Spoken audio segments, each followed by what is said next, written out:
오늘은 12월 24일 주일입니다. 성탄절을 하루 앞둔 주일이지요. 자, 우리가 성탄절을 지금 맞이하는데 성탄절이 중요한 이유가 무엇일까요? 성탄절이 중요한 이유. 성탄절이 중요한 이유는 여러 가지 이유가 있겠지만 제일 중요한 건 예수님의 생일이기 때문이지요. 그렇죠? 네. 사실 우리는 예수님이 탄생한 날짜를 정확하게 모릅니다. 사실 이 성탄절은 12월 25일이라는 이 날짜는 그냥 교회가 합의를 해서 1년 중에 이 날짜로 예수님의 탄생을 기념하는 날로 정하자라고 해서 지켜오는 것일 뿐이지 12월 25일이 딱 2000년 전의 12월 25일 그때 예수님이 탄생했다라고 말할 수 없어요. 그런데 사실 이 날짜는 언제로 정해도 상관이 없습니다. 중요한 것은 성탄절의 의미이지요. 다시 여쭤봅니다. 성탄절이 왜 중요한가? 예수님이 탄생하신 것을 기념하기 때문이다 라고 아까 대답을 했는데 이것을 다른 말로 하면은 성탄절은 하나님의 약속이 이루어진 날이기 때문이에요. 한번 해볼까요? 하나님의 약속이 이루어진 날. 네. 지난주 설교 말미에 이런 말씀을 드렸어요. 우리가 기독교 신앙을 가지고 있다는 것은 하나님의 약속을 믿는 것이다. 이 약속이 어디에 써 있습니까? 먼저는 성경에 써 있죠, 그렇죠? 구약 성경, 우리는 옛 약속이라고 합니다. 이 구약 성경에는 무슨 약속이 기록되어 있어요?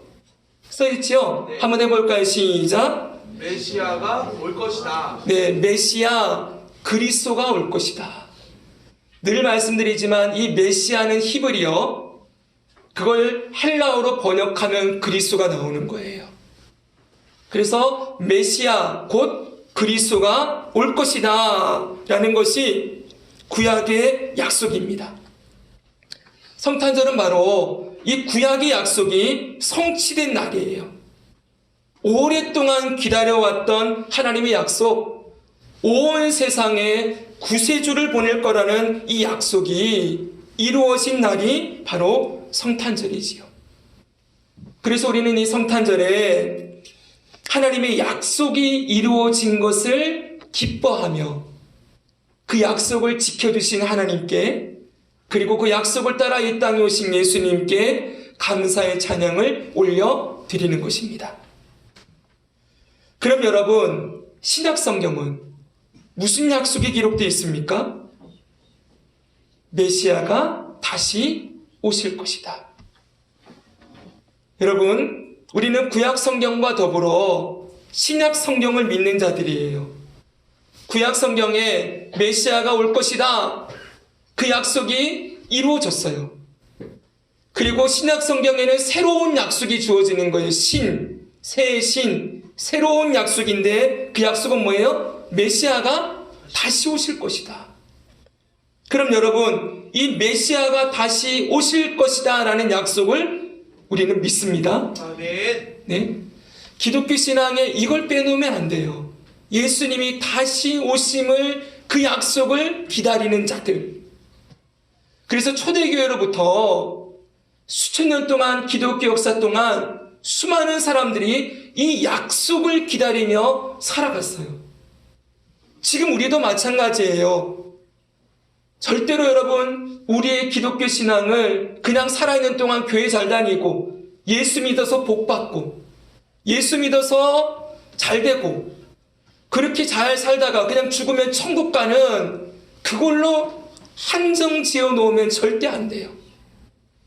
그걸 뛰어넘어서 예수님의 다시 오심을 기다리는 자들. 이게 기독교인의 정체성이라는 거예요. 아시겠습니까? 네. 자, 그럼 물어봐야 돼요. 여러분들은 예수님의 다시 오심을 기다리십니까? 아멘.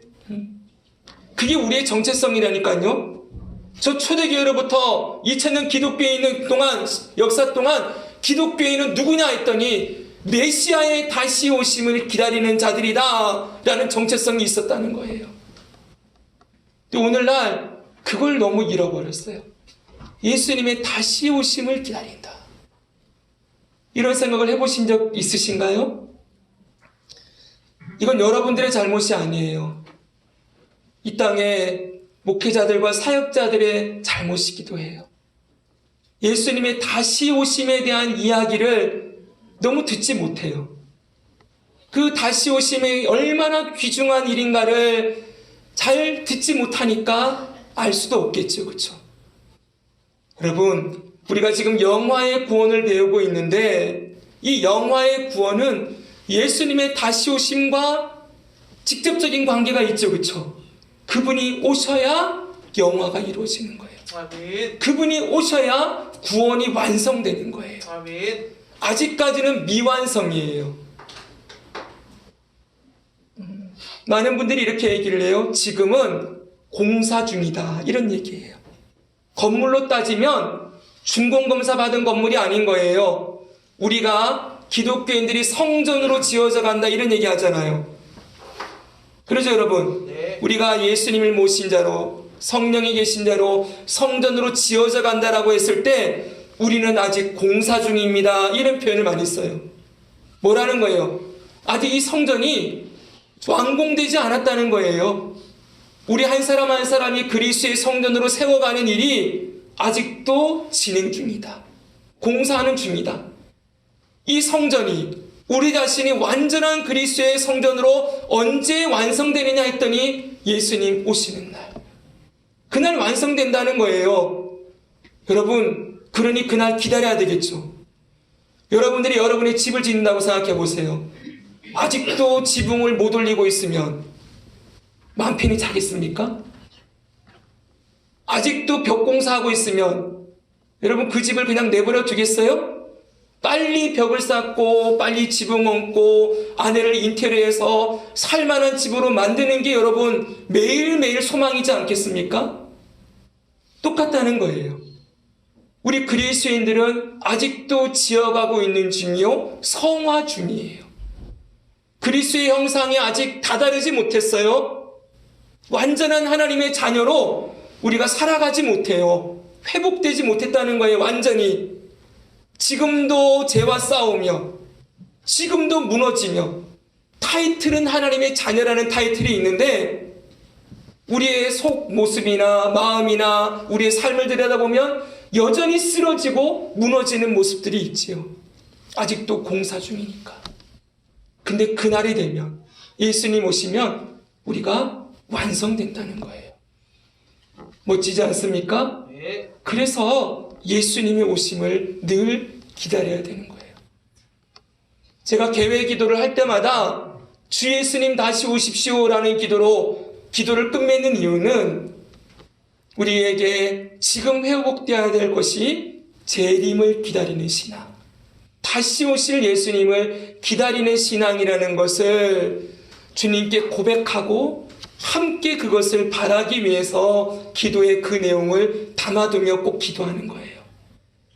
여러분 부탁합니다. 여러분의 기도에도 주 예수님 다시 오십시오. 오셔서 나를 완전히 영화로 구원의 완성으로 나와 우리 가정과 이 땅의 교회들을 이끌어 주십시오라는 기도가 여러분의 기도에 포함되기를 바랍니다. 아멘. 아멘. 그 기도하셔야 돼요. 자 여러분, 중요한 것은 이 땅에 다시 오실 메시아, 그 메시아에 대한 약속 가운데 더불어서 그 안에 숨겨진 약속이 있는데 그게 뭐라는 거예요? 우리의 부활에 대한 약속이 그 안에 숨겨져 있다는 거예요. 예수님이 다시 오시는 날 혼자 오시는 게 아니에요. 우리보다 먼저 천국 가 있던 우리의 믿음의 선배들, 선조들의 영혼이 낙원에 가 있죠. 지금요 천국에. 그들이 예수님이 이 땅에 오실 때 같이 온다고 말씀해요. 만약 저와 여러분이 예수님이 오시기 전에 죽는다, 그러면 우리의 육체는 무덤으로 가고 우리의 영혼은 낙원 가 있겠죠. 네. 천국 가 있겠죠. 네. 그 천국 가 있던 우리의 영혼이 예수님이 이 땅에 오시는 날 같이 오는 거예요. 할렐루야. 아멘. 네, 그때 같이 이 땅으로 내려와요. 그리고 뭘 볼까요? 저 무덤에 들어갔던 잠자던 우리의 육체가 부활하는 것을 생생하게 목도할 거예요. 절대로 이걸 판타지로 생각하지 마세요. 왜 그러냐면은 여러분, 이게 그냥 상상이나 어떤 지어난 이야기나 어떤 판타지가 아니라는 걸 예수님이 몸소 보여주셨잖아요. 여러분, 예수님이 죽은 지 사흘 만에, 장사된 사흘 만에 무덤을 열고 부활하셨다. 믿으십니까? 아멘. 그게 판타지입니까? 아니요. 상상입니까? 아니요. 사실이지요. 네. 우리는 그걸 믿어요. 왜 그걸 믿을 수 있느냐? 그거는 부활의 증인들의 이야기를 들어봐야 돼요. 제 책꽂이에 예수는 역사다라는 책이 꽂혀져 있는데, 리 스트로벨이라는 미국의 아주 유명 대학을 나온 변호사가, 이 사람이 철저한 무신론자였어요. 근데 이가 그리스도인이 되는데, 그리스도인이 어찌됐건 그 아내의 진실한 기도를 통해서 이 남편이 성령의 거듭나게 하심을 경험했어요. 그래서 예수님 믿게 되었는데, 그가 믿고 난 이후에 가장 어려웠던 게 예수님의 부활을 믿는 거였대요. 정말 부활했느냐 예수님이? 그래서 부활에 대해서 추적하고 해서 정말 예수님 부활이 사실이라는 걸 그가 논증을 했어요. 물론 그의 논증은 그 사람의 논증입니다. 성경은 논증하지 않아요. 예수님이 부활하셨습니다 라고 선포해요. 근데 그걸 누군가가 믿음으로 받기 위해서 한 사람이 몸부림치며 예수의 부활은 역사다, 그분의 부활은 진짜 참된 사실이다라는 것을 추적해서 예수는 역사입니다 라는 책을 써냈어요. 한번 보십시오, 여러분. 사랑하는 여러분, 예수님이 부활의 첫 열매예요. 그래서 뭐라고요? 부활의 첫 열매. 예수님이 부활한 걸 보면 성경에 그렇게 써 있어요. 우리도 예수님처럼 부활할 것을 믿을 수 있다. 그 예수를 죽은 자 가운데서 살리신 하나님이 우리도 살리실 것을 믿습니다. 이것이 모든 기독교인들의 신앙 고백에 들어가 있다는 거예요. 우리 사도신경의 맨 마지막에 뭐라고 고백합니까? 몸이 다시 사는 것과 영원히 살 것을 믿사옵나이다. 아멘. 몸이 다시 사는 것을 믿는 것, 우리의 육체가 부활할 것을 믿는 것, 이건 기독교 신앙의 핵심이에요. 여러분, 우리 부활할 것입니다. 아멘. 네. 그 부활하여서 어떻게 됩니까? 이 몸이 신령한 몸으로 변화되어져서 새하늘과 새 땅에 영원토록 살게 될 것이라는 약속, 이 약속이 예수님의 재림의 약속에 붙어 있다는 거예요. 예수님이 다시 오신다는 약속에 뭐가 있다고요? 우리가 부활하여 영원히 살 것을 약속한 그 약속이 같이 붙어 있다. 우리는 이 약속을 믿는 자들이에요. 자, 여러분, 정리합니다. 기독교 신앙을 우리가 가지고 있다는 건 여기까지 믿는 거예요. 예수님의 재림, 따라합시다. 예수님의 재림, 예수님의 재림, 우리의 부활, 우리의 부활, 새하늘과 새 땅, 새하늘과 새 땅, 영원히 사는 것, 영원히 사는 것, 이걸 다 믿는 거예요. 지금 우리가 부활에 대해서 계속 다루고 있는데 새하늘과 새 땅은 또 계속 다룰 겁니다. 영화에서. 자, 그러면 여러분, 우리가 그것을 믿는다면은 우리가 그동안 이 부활에 대해서 몇 가지 사항들을 우리가 살펴봤는데, 제가 부활에 대해서 질문이 첫 번째가 이것이었어요. 하나님은 왜 우리를 부활하게 하시는가? 자, 옆 사람에게 물어보겠습니다. 하나님은 당신을 왜 부활하게 하실까요? 시작. 하나님은 왜 당신을 부활하게 하셨나요? 부활하게 하실까요? 하실까요? 대답을 해보십시오.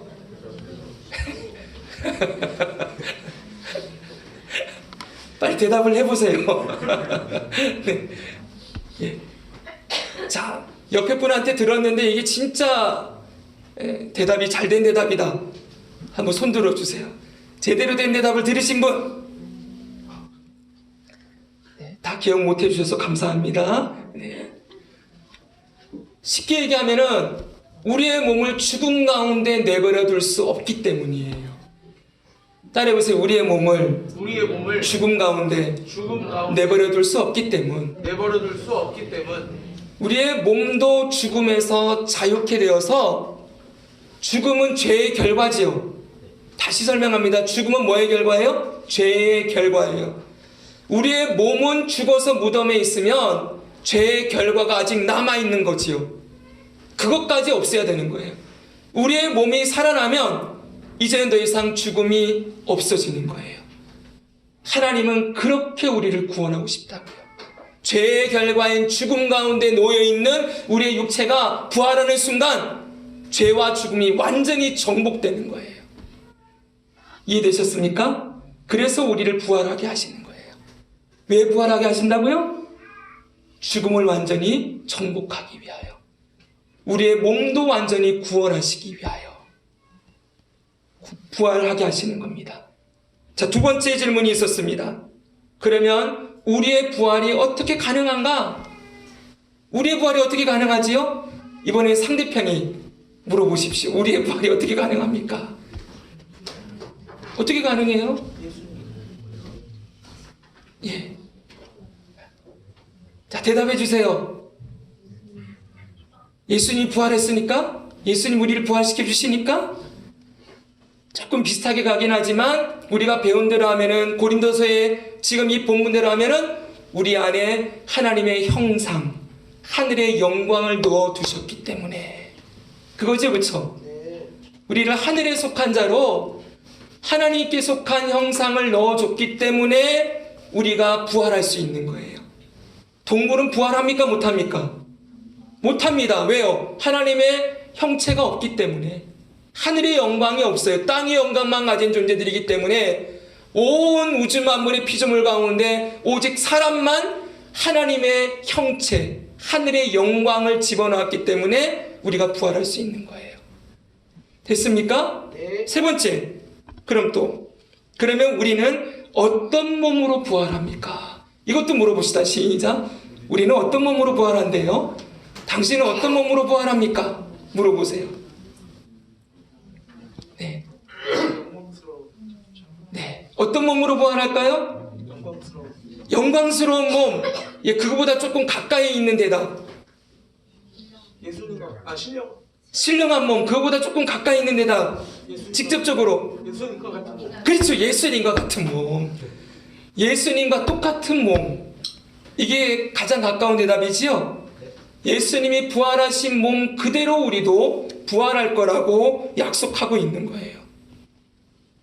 우리가 읽은 고린도전서 15장 48, 49절 같이 한번 읽겠습니다. 무릇 흙에 속한, 시작. 무릇 흙에 속한 자들은 저 흙에 속한 자와 같고 무릇 하늘에 속한 자들은 저 하늘에 속한 이와 같으니 우리가 흙에 속한 자의 형상을 입은 것 같이 또한 하늘에 속한 이의 형상을 입으리라. 아멘. 우리가 흙에 속한 자, 아담에게 속한 자로 태어나서 살아가지만 부활할 때에는 하늘에 속한 자의 형상을 입을 것이다. 하늘에 속한 자 누굽니까? 예수 그리스도. 그분의 형상을 우리가 입을 거래요. 이번 주 암송 말씀입니다. 고린도서 3장 18절. 우리가 다 보여주세요. 수건을 벗은 얼굴로 거울을 보는 것 같이 주의 영광을 보매 그와 같은 형상으로 변화하여 영광에서 영광에 이르니. 할렐루야. 아멘. 그와 같은 형상으로 변할 것이다. 분명하게 수건을 벗은 것 같이 수건을 벗고 거울을 딱 보면은 뭐가 보인다는 거예요? 내가 예수님과 같은 몸이 됐네. 이걸 생생하게 보는 날이 있을 거라고 약속하고 있는 것이지요. 그러면 그 예수님의 몸이 어떠한 몸이었는가? 부활한 몸에, 예수님의 몸의 세 가지 특징을 지난주에 봤었어요. 뭐였나요? 첫째는 영이 아니라 살과 뼈가 있었지요. 네. 두 번째는 뭡니까? 시공간을 초월했지요. 그렇죠? 네. 세 번째는 영광스럽게 변화된 몸이었어요. 그렇죠? 우리도 바로 그렇게 우리의 몸이 부활한다는 게 물질이 없어지는 게 아니라는 거예요. 예전에 얘기했던 것처럼 영지주의는 이 물질은 다 없어지는 것, 더러운 것, 썩어지는 것, 이렇게 헬라의 이원론은 가르쳤지만 물질이 더러운 게 아니라는 거예요. 우리 몸도 반드시 깨끗하게 변화시켜서 이 몸이 분명히 살과 뼈가 있어요. 우리 서로 알아볼 거예요. 부활한 몸으로 서로 저는 안아줄 수 있을 거라고 생각해요. 그런데 이 땅에서 부부관계면은 없어요. 왜냐하면 하늘에서는 예수님 안에서 한 가족이, 한 아버지를 모시는 가족이기 때문에 이 땅에서 우리가 누리고 있는 부부관계, 부자관계, 이건 다 의미가 없어져요. 거기는 한 형제 자매로, 하나님의 자녀로 그렇게 한 아버지를 모시며 직접 우리가 인사도 하고 얼굴도 만져주고 안아주기도 하고 축복하고 사랑하면서 살아가는 그런 모습이 될 거라는 거예요. 그러니까 부활한 모습을 여러분 판타지처럼 생각하면 안 돼요. 예수님이 지난주에 보니까 음식도 드셨다고 했잖아요. 그렇죠? 그렇죠 여러분? 네. 그 몸이에요. 우리도 먹을 수 있을 거예요. 그 몸으로 새하늘과 새 땅이 그래서 중요해요. 이제 그렇게 변화된 몸으로 어떤 세상에서 살아갈 것인가 했더니 새하늘과 새 땅이다. 부활한 몸으로 살아갈 수 있는 새로운 세상을 창조하시겠다고 약속을 해놨다는 거예요. 그 약속은 다음에 보겠습니다. 자, 분명한 것은 우리의 몸이 예수님의 몸처럼 부활해서 영원토록 사는 몸을 입고 살게 되는 거예요. 자, 그것뿐만이 아니라 오늘 우리가 읽은 이 본문에서는 우리가 입게 될 부활의 몸에 대해서 다음과 같이 설명해 주고 있음을 볼 수 있어요. 자, 42절부터 44절까지 같이 한번 읽겠습니다. 시작. 죽은 자의 부활도 그와 같으니 썩을 것으로 심고 썩지 아니할 것으로 다시 살아나며 욕된 것으로 심고 영광스러운 것으로 다시 살아나며 약한 것으로 심고 강한 것으로 다시 살아나며 육의 몸으로 심고 신령한 몸으로 다시 살아나니 육의 몸이 있은즉 또 영의 몸도 있느니라. 아멘. 여기 우리가 입게 될 이 부활의 몸, 이걸 부활체라고 얘기를 해요. 몸체를 써서. 이 부활체는 네 가지 특징이 있습니다. 첫째는 썩을 것이 썩지 않게 변화되는, 두 번째는 욕된 것이 영광스럽게 변화되는, 세 번째는 약한 것이 강한 것으로 변화되는, 그리고 마지막으로 육의 몸이 신령한 몸으로 변화되는 거예요. 하나씩 잠깐 살펴봅시다. 썩을 것이 썩지 않게 변화된다는 거. 따라합시다. 썩지 않는 몸. 썩지 않는 몸. 썩지 않는 몸으로 변화된대요. 한마디로 이게 뭐예요? 죽지 않는다는 거예요. 그래서 지금 42절부터 44절까지 읽었는데 53절에는 이렇게 선포하고 있어요. 같이 한번 읽겠습니다. 시작. 이 썩을 것이 썩지 아니할 것을 입겠고 이 죽을 것이 죽지 아니함을 입으리로다. 아멘. 이 썩을 것이 썩지 아니할 것, 죽을 것이 죽지 아니하는 몸을 입을 거라고 분명히 약속했어요. 여러분, 그래서 그 다음 말씀에 이렇게 말씀하고 있어요. 54절입니다. 55절 제가 읽습니다. 이 썩을 것이 썩지 아니함을 입고 이 죽을 것이 죽지 아니함을 입을 때에는 사망을 삼키리라고 기록된 말씀이 이루어지리라. 사망을 삼키겠다. 무슨 말이에요? 사망을 완전히 없애겠다는 거예요. 그 말씀이 그때 비로소 이루어질 것이다. 그러면서 이렇게 얘기해요. 사망아, 따라합시다. 사망아, 사망아, 너의 쏘는 것이 어디 있느냐? 너의 쏘는 것이 어디 있느냐? 예, 사망이 지금까지 사람들을 쏴서 죽음으로 끌어갔어요. 근데 이 사망의 역사가 완전히 사라지니까 사망 너 어디 있니? 너 옛날에 그렇게 사람들 쏘고 다니던 너의 능력이 어디로 갔니? 그렇게 된다는 거예요. 그 사망에 쏘는 능력이 완전히 사라진 그 몸으로 부활하게 될 것이라고 약속하고 있는 것이지요. 즉 사망을 이기는 승리, 영원토록 사망이 역사하지 못하는, 사망이 완전히 깨트려지고 사망의 세력이 완전히 끝나버린 그 승리가 부활한 우리의 몸에 깃들어 있을 거라는 거예요. 여러분, 이 땅에 우리 인생 가운데 가장 슬픔의 제목은 죽음이지요. 여러분의 몸에 병이 걸리는 것, 사업이 안 되는 것, 직장에서 탈락하는 것, 여러 가지 아픔들이 있지만 여러분, 그 무엇과 죽음을 비교할 수 있습니까?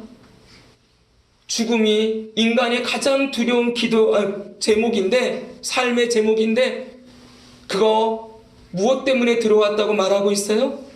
죄 때문에 들어왔다고 얘기하고 있어요.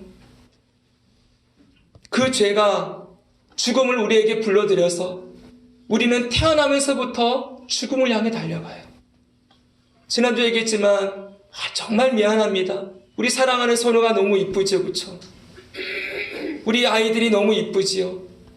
우리 애도 얼마나 어렸을 때 이뻤을까요?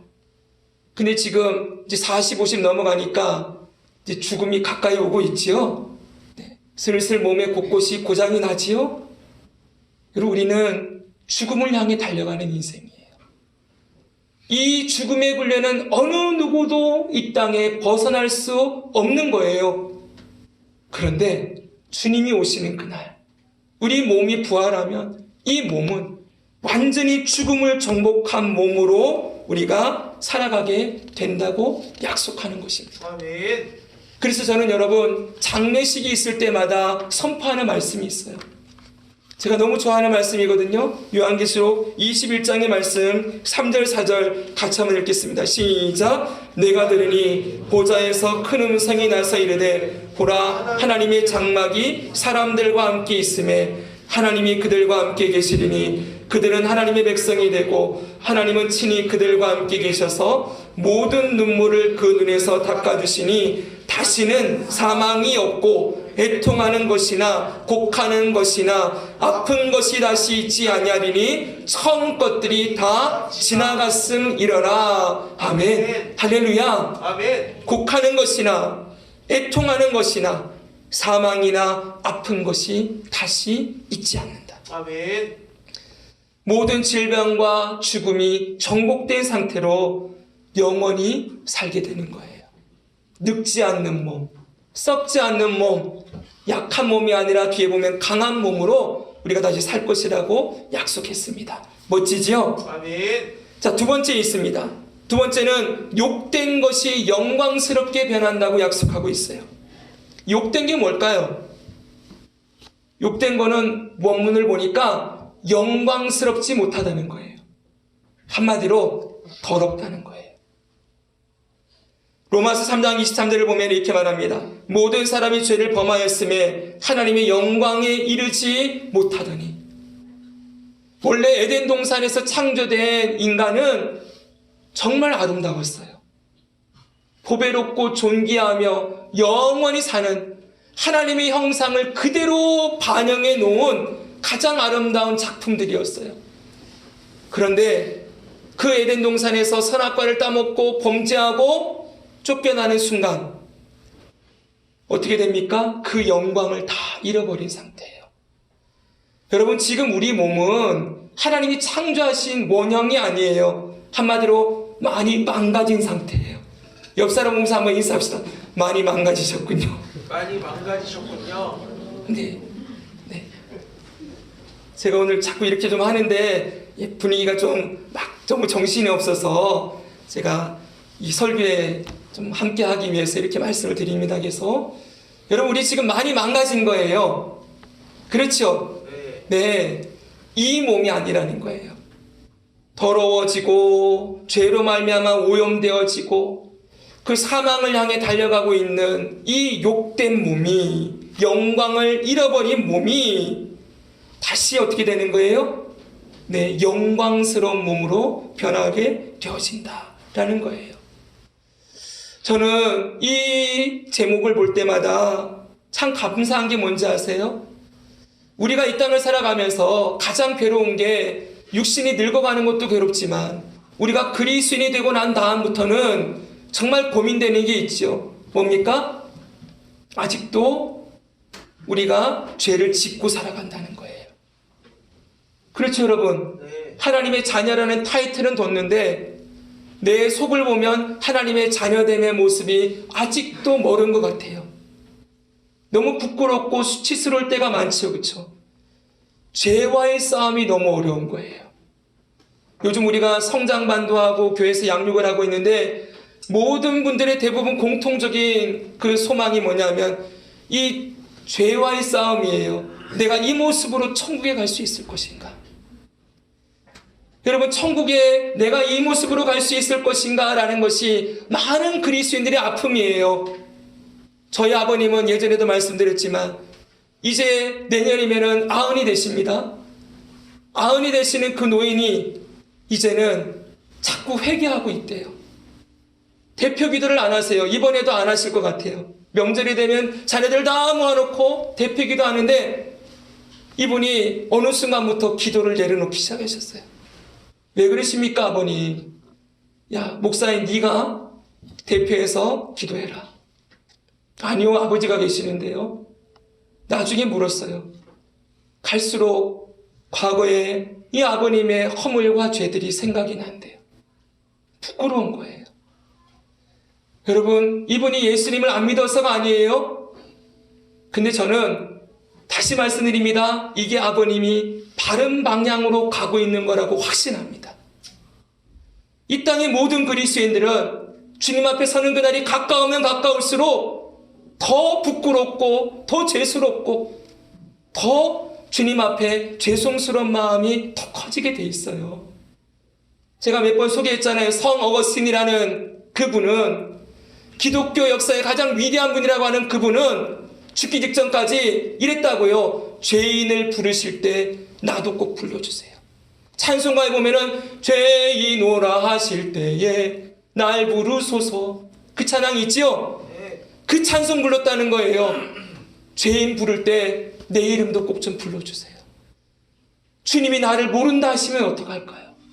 내 이름을 빼놓으시면 어떡할까요? 나를 끝까지 좀 불러주세요 하면서 회개하다가 죽음을 맞이했대요. 여러분, 이게 참된 그리스도인의 모습이에요. 구원의 확신이 없어서가 아니에요. 예수님이 십자가의 그 대속의 은혜를 믿지 못해서가 아니에요. 주님 앞에 서면 우리의 모습이 더 뭔가 잘한 것 같지만 시간이 지나갈수록 내가 정말 아무것도 아니었구나. 내가 주님이 뭔가 한다고 했지만은 그게 아무것도 아니었구나. 오직 주님의 은혜로만 살았군요. 그 은혜에 대한 감사와 자신의 죄인됨과 약함에 대한 고백이 날이 갈수록 커지는 것. 여러분, 이게 이 땅에 살아가는 우리 기독교인들의 아픔이요, 또 어려움이지 않겠습니까? 그런데 그날에는 어떻게 된다고요? 제일 중요한 건 욕된 것이 영광스럽게 된다는 말의 핵심은 더 이상 죄를 안 짓는다는 거예요. 따릅시다. 더 이상 죄 짓지 않는다. 죄 짓지 않는다. 네, 더 이상 죄 아래 놓이는 일이 없다는 거예요. 완전한 죄에 대한 승리가 우리 가운데 주어진다고 약속하는 것입니다.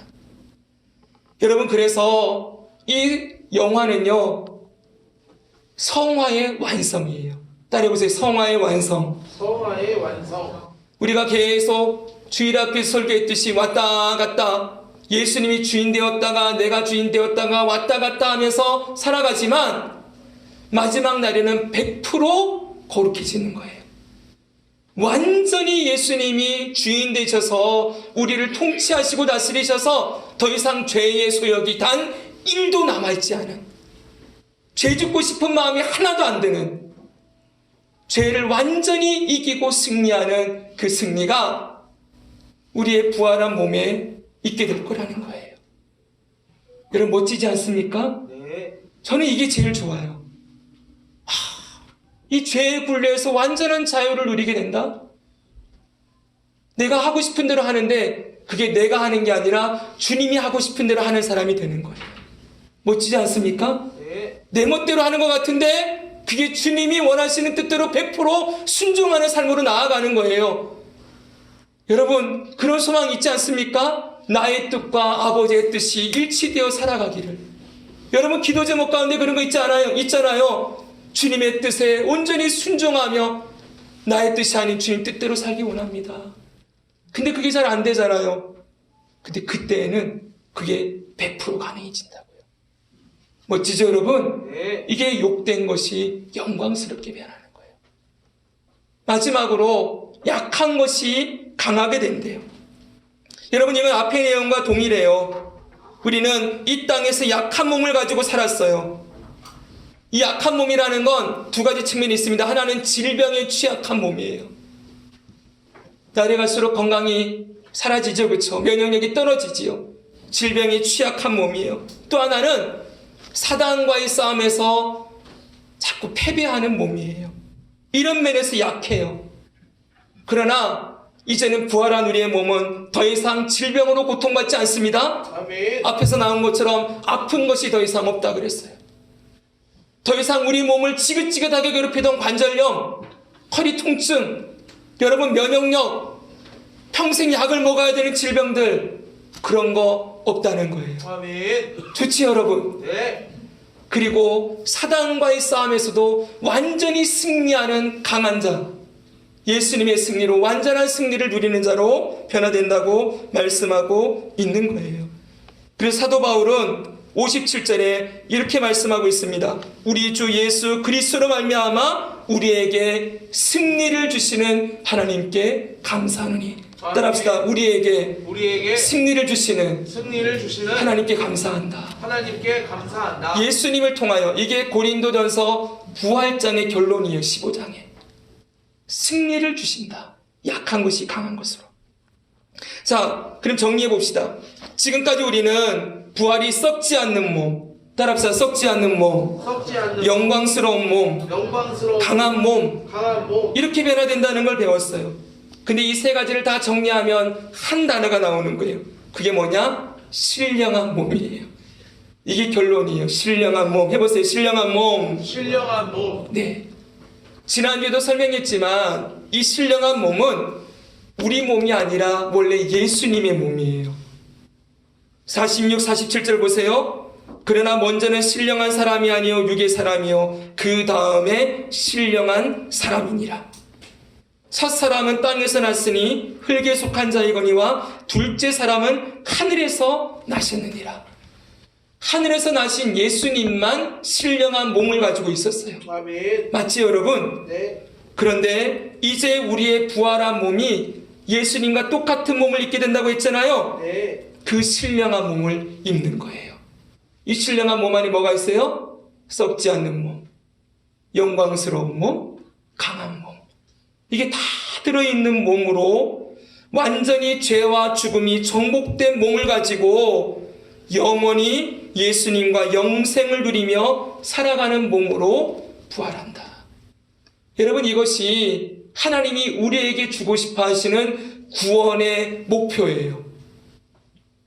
하나님이 우리에게 주고 싶어 하는 구원의 최종 골이라고요. 예.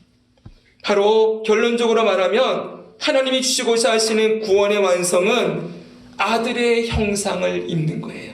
따라합시다. 아들의 형상을 입는 것. 아들의 형상을 입는 것. 예수님과 똑같은 형상으로 회복시키는 것. 자, 그래서 결론입니다. 우리 구원의 서정을 처음 시작하면서 우리 로마서의 이 말씀을 우리 같이 읽었었어요. 한참 동안 이 말씀 봤거든요. 소명 부르심할 때. 자, 보십시오. 하나님이 같이 읽습니다. 시작. 하나님이 미리 하신 자들을 또한 그 아들의 형상을 본받게 하기 위하여 미리 정하셨으니 이는 그로 많은 형제 중에서 맏아들이 되게 하심이라. 또 미리 정하신 그들을 또한 부르시고 부르신 그들을 또한 의롭다 하시고 의롭다 하신 그들을 또한 영화롭게 하셨느니라. 아멘. 영화롭게 하셨느니라. 그 영화롭게 한 게 뭐예요? 앞에 보니까 그 아들의 형상을 본받게 하기 위하여. 아들의 형상을 본받는 것이 영화예요. 그걸 이루시겠다는 거예요. 사랑하는 여러분, 우리의 모습 보면 아들의 형상이 제대로 보이지 않습니다. 여러분 속을 한번 들여다보세요. 아들의 형상이 보입니까? 옆에 분 한번 보세요. 아들 형상이 보입니까? 잘 안 보이죠? 그렇죠? 예. 함부로 얘기하면 큰일 납니다. 우리가 서로를 봐도, 나를 봐도 아직 하나님의 자녀된 모습이 잘 보이지 않아요.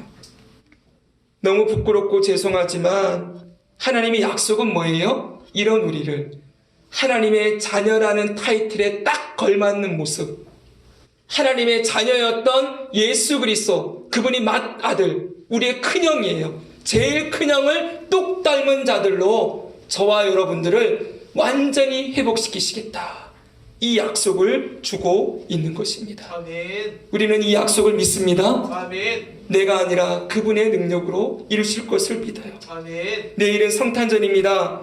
예수님이 이 땅에 오셔서 주시는 구원은 이 영화까지 이루는 구원이에요. 예수님이 우리에게 오셔서 주시고자 하시는 구원은 영화까지 주시는 구원. 앞으로 우리가 얻을 구원이 얼마나 영광스럽고 얼마나 기쁜 것인지를 기억하고 이 구원을 우리에게 주시기 위해서 이 땅에 오신 예수님, 그분께 기쁨과 감사의 고백을 올려드리고 그분을 아낌없이 내어주신 하나님의 사랑에 우리 감사하며 기쁨으로 성탄절을 보내고 우리의 남은 생애를 이 약속을 기다리는 믿음으로 주님의 오심을 기도하며 살아가는 우리 모두가 되기를 주 예수님의 이름으로 축복합니다.